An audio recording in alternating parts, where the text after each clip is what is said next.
We guide you through how to set up your Ledger Nano S Plus.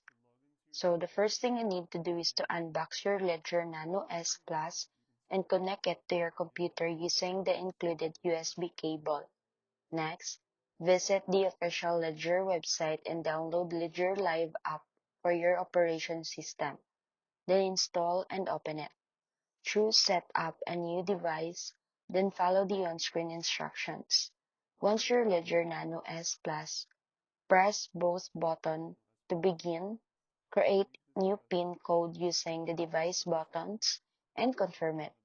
The device will then display a 24-word recovery phrase.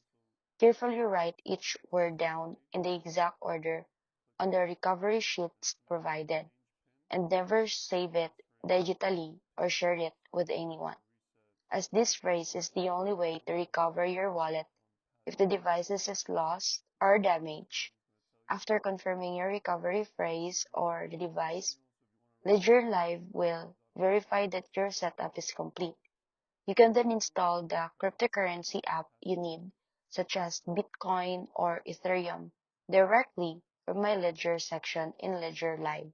And finally, add your crypto accounts, receive funds using your wallet address, and always verify addresses on the Ledger device before approving any transaction. Your Ledger Nano S Plus is now ready to securely store and manage your cryptocurrencies.